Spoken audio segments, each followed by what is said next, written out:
Bonjour à tous. Nous poursuivons aujourd'hui avec la troisième Mishnah du cinquième Pérec, Mishnah Gimel. Donc nous avons vu que le Kohen Gadol avait pénétré le Kodesh HaKodashim une première fois pour brûler la Ktoret.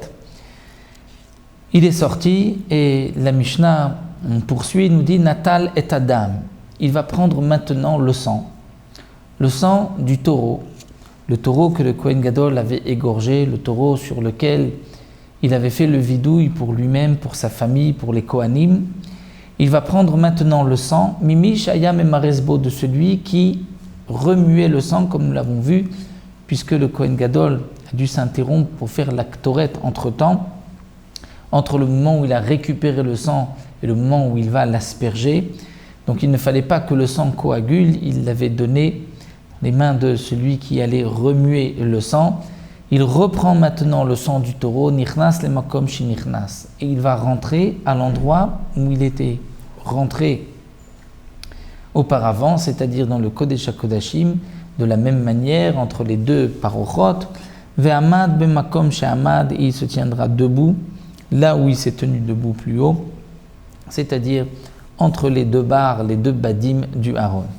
Visa mimenu, il va maintenant asperger de ce sang, Achat le ma'ala, une fois en haut, Vesheva le mata, et 7 fois en bas, face à la kaporet. La kaporet, c'est le couvercle du Aaron où se trouvaient les deux chérubins, les deux kérouvim.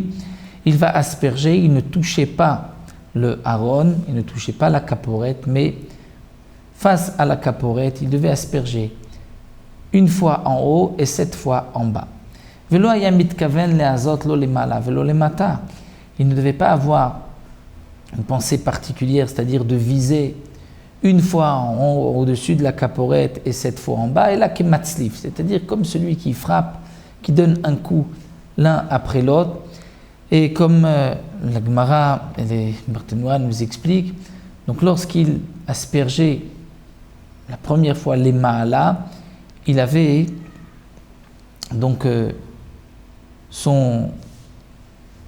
dos de sa main était vers le bas, donc il aspergeait vers le haut, et les 7 du mât, le dos de sa main était vers le haut, il aspergeait vers le bas. Et ainsi il devait compter.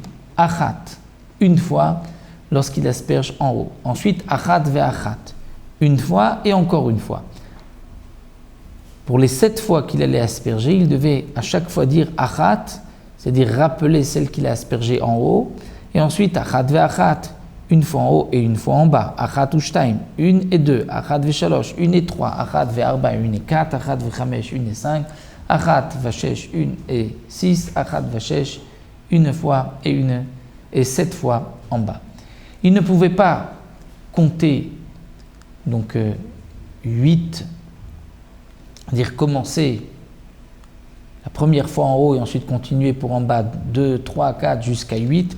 Étant donné qu'il fallait séparer, puisqu'on apprend des psukim que c'était une fois en haut et 7 fois en bas.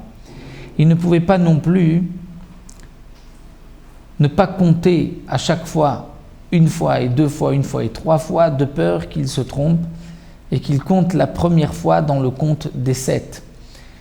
Donc la fois d'en haut avec le compte des 7 et qu'il ne va asperger qu'une fois en haut et 6 fois en bas. Donc c'est pour cela qu'il devait à chaque fois dire achat une fois, ensuite une fois et une fois en bas, une fois et 2 fois en bas, et ainsi de suite, achat vashefa. Yatsa, ensuite il sort, niro, il va poser le sang du taureau, al kan azaav sheba echal, sur un kan, un support qui était en or et qui se trouvait dans le echal. Il ne sortait pas avec ce sang-là, il le laissait dans le echal. Il n'avait pas besoin de le rendre à celui qui allait. Il devait le remuer comme pour la première fois, puisque là il allait juste le poser pour quelques minutes. C'est pour cela qu'il n'avait pas besoin donc de le remuer. Il pouvait le poser sur ce support, un socle en or qui se trouvait dans le Echal. Donc là le Kohen Gadol est rentré une deuxième fois, comme nous avons vu dans le Kodesh HaKodashim, et nous verrons dans la 4e Mishnah, lorsqu'il va pénétrer pour une 3e fois avec le sang du séhir, le sang du bouc.